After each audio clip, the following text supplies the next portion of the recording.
पाठ संख्या 9 वीडियो संख्या 3 विदेशी आक्रमण। अब तक हम 4 जो है बिंदु पढ़ाए हैं मुगल साम्राज्य के पतन के जो कारणों में। तो देखो, औरंगजेब की मृत्यु के बाद हालात तो जो थे वो खस्ता थे, कमज़ोर थे, परेशानी भरे थे, और भी त्रुटियां आती रही।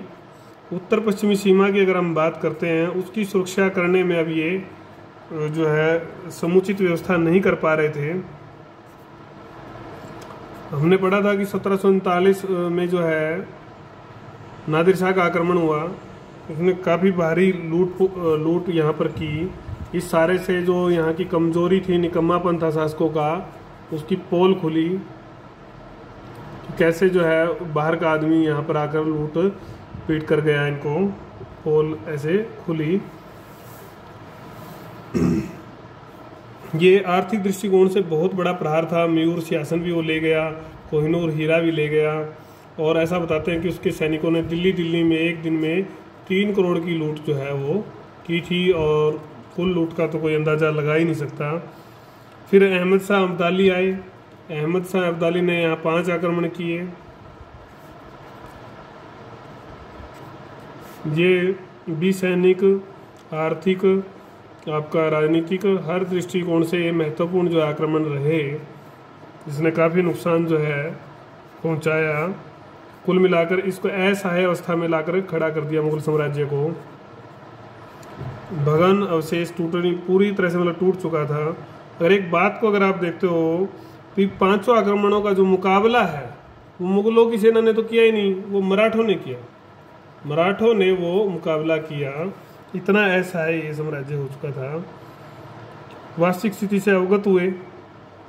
आखिर में अंग्रेजों के जो है ये तो केवल पेंशन भोगी जो है, अंग्रेजों के पेंशन भोगी कर्ता बन गए थे। ये पेंशन भोगता जीवन जिया। कुल मिलाकर इन विदेशी आक्रमणों ने मुगल साम्राज्य की खोखली जड़ों को जो है उखाड़ फेंका, निकाल फेंका, और आधारहीन जो तस्वीर थी साम्राज्य की वो सही रूप में, स्पष्ट रूप में समाज के सामने आई। तो ये था इसका 5वां बिंदु। हमारा 6ठा बिंदु है जो औरंगजेब, जो सबसे बड़ी भूमिका औरंगजेब की रही। ये सारी आप पढ़ चुके हो, इसको मैं दोहराऊंगा नहीं। कैसे इसकी धार्मिक नीति हिंदुओं के प्रति, एक बिंदु ये बनेगा, सिखों के प्रति, राजपूतों के प्रति, ये सारी आप पढ़ के आ चुके हो। और दक्षिण नीति, इन सब फैक्टर ने कैसे कैसे जो है नुकसान जो है पूरे मुगल साम्राज्य का नुकसान किया। राजनीतिक दृष्टि से भी, आर्थिक दृष्टि से भी, हर प्रकार से नुकसान जो है हुआ। फिर आपका बिंदु आता है 7वां, वो आता है मनसबदारी प्रथा का। मनसबदारी प्रथा और फिर सैनिक शक्ति का कमज़ोर होना, ये भी आप पढ़ आए हो। जब सैनिक व्यवस्था मनसबदारों से मिल रही थी तो शासक ने खुद जो है ध्यान देना बंद कर दिया। खुद ध्यान दिया नहीं, सेना रही नहीं खुद की, ना वो प्रशिक्षित रही, ना सेना बड़ी थी। तो क्या सैनिक संख्या भी घट गई, सेना में फूट पड़ने लग गई। शासकों का डायरेक्ट रूप से कोई लेना देना नहीं था। स्वामी भक्ति जो है वो आप सारी चीज़ें ये पढ़ चुके हो। हमने जब मनसबदारी को पढ़ा, स्वामी भक्ति वो थी, मनसबदार के साथ थी। तो ये सारी जो चीज़ें हैं, इन्होंने भी जो है एक पतन की भूमिका निभाई। फिर आता है आपका नौसेना का अभाव। नौसेना इस समय तक आते आते जो है महत्वपूर्ण फैक्टर बन गई थी विदेश नीति में। तो बहुत बड़े परिवर्तन जो है पूरे समाज में, विश्व में हो रहे थे। उनमें जो एक बड़ा परिवर्तन था वो था नौसेना का।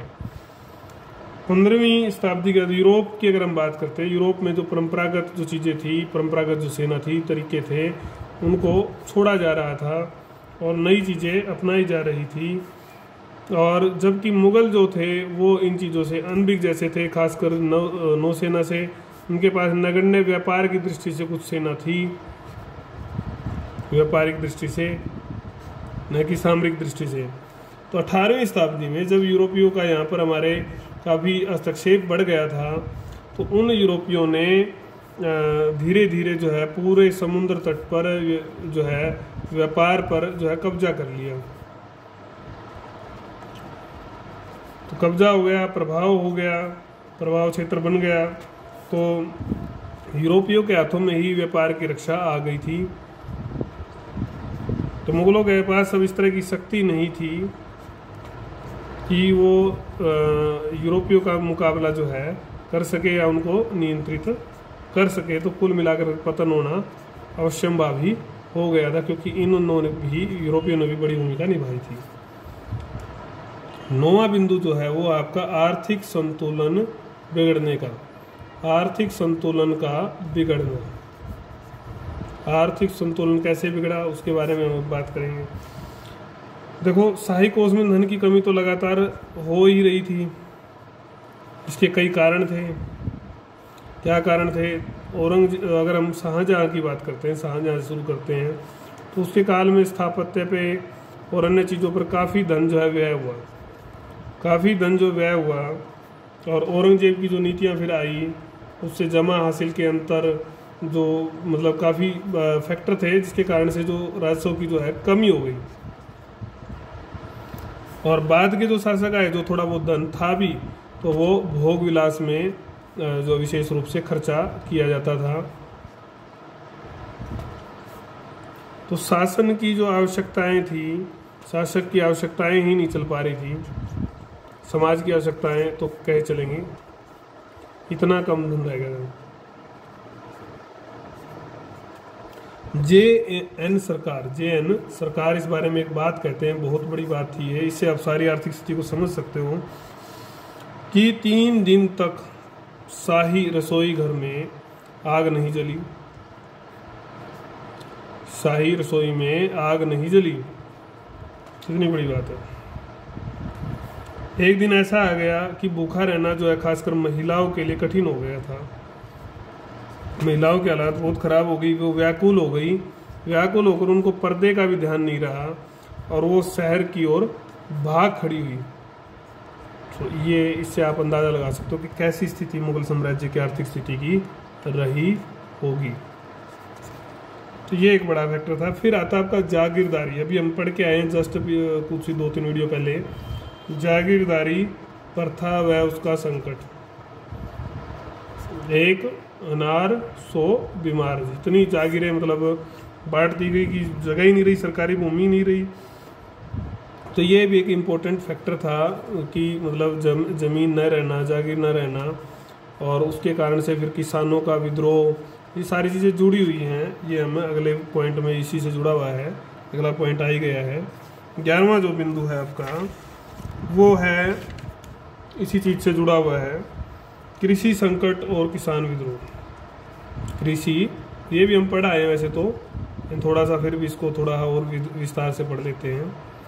कृषि संकट और किसान विद्रोह। शोषण और अत्याचार, कृषकों पर जो शोषण और उनका अत्याचार हो रहा था, ये एक पतन का बड़ा कारण था। जमा जो थी, जमादाई में सरकार ने, क्योंकि खजाना खाली था, जमादाई में वृद्धि कर दी। अब जमादाई में वृद्धि करती है तो जो जमींदार था, जागीरदार था, उसको वो उगाने के लिए जो है अत्याचार जो है करने पड़े। किसानों पर दबाव बढ़ता गया, किसानों का उत्पादन बढ़ नहीं रहा था, तो वो देते कैसे? दूसरा क्या था, जमींदारों, जागीरदार जो थे, जागीर का जो है ट्रांसफ़र होता था जागीरदारों का। तो स्थानांतरण से क्या हो रहा था कि जागीरदार क्या सोचता कि मुझे तो जाना ही है, मुझे तो कुछ समय बाद जाना ही है, क्यों न ज़्यादा से ज़्यादा लगान जो है वसूला जाए। तो उस रुचि जो है उनकी ख़त्म हो गई थी कि कुछ वहाँ अच्छे कदम उठाते वो। हालांकि ये नीति अपनाई तो इसलिए गई थी कि नियंत्रण रखा जाए, लेकिन जब उसको ये लगा कि मुझे तो हटाया ही जाएगा, तो वो धन बटोरना ही उसका मुख्य उद्देश्य रह जाता था। और एजेंटों के माध्यम से वो जो है लगान वसूलते, तो वो कहर जो है ढाते थे जनता पर, किसानों पर। लगान की मात्रा भी काफ़ी अधिक थी, तो वो भी एक परेशानी का बड़ा फैक्टर था, कारण था। अत्याचार, जो छोटे और बड़े किसान सभी इससे प्रभावित हुए। जब लगान एकत्रित करने का जो काम है वो ठेकेदारों को दे दिया गया, उसके बाद ठेकेदारों को दिया, इजारेदार भी बोलते थे, तो अत्याचार और बढ़ गए।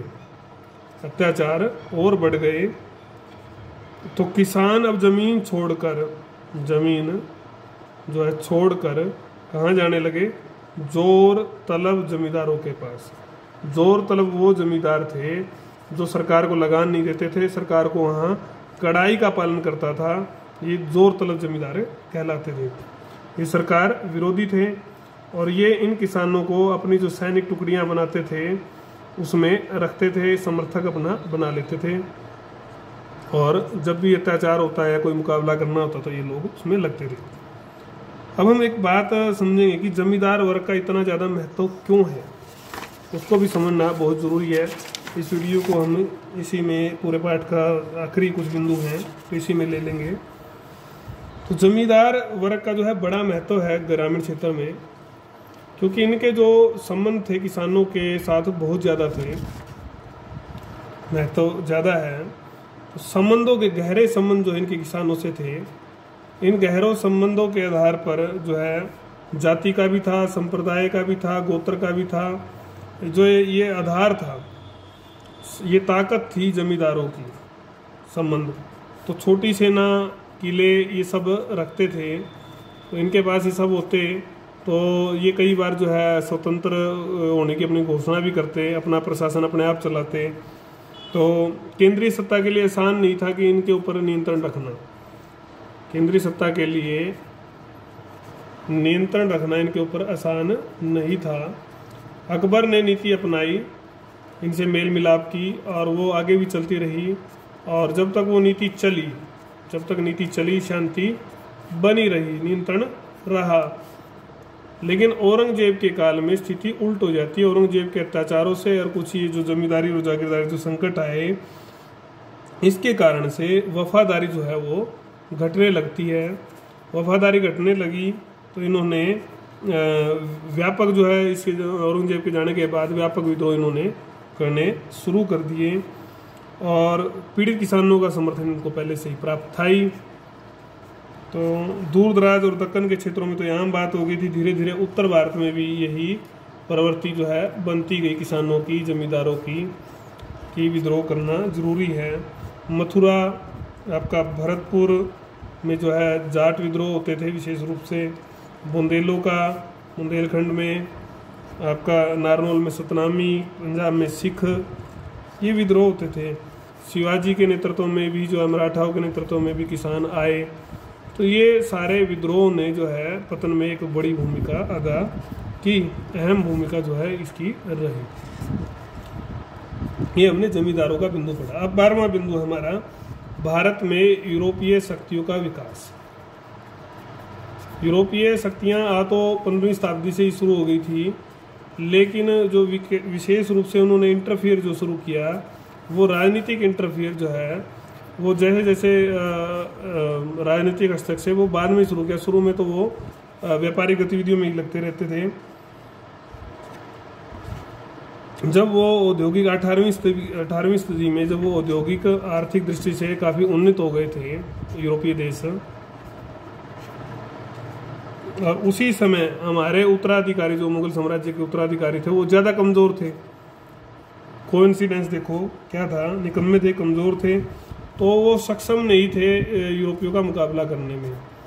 उसी समय इन लोगों ने व्यापार के बहाने रिश्वत देकर, उपहार देकर, दबाव बनाकर जो है और अपने पक्ष में जो है इनको कर लिया। इनके गवर्नरों को, शासकों को जो है अपने पक्ष में लेकर आए। तो विभिन्न अमीर भी जो है अलग अलग जो कंपनियां कई थी, अलग अलग देशों की थी, तो उनके साथ जो है साठगांठ वो रखते थे। उस साठगांठ से जो है उनको सारी कमजोरियों का पता चलता गया, और इस फूट का जो है लाभ जो है यूरोपियों ने उठाया। कर्नाटक के युद्ध में भी उन्होंने उठाया। कर्नाटक के युद्ध में अंग्रेज फ्रांसीसियों पर भारी हो गए।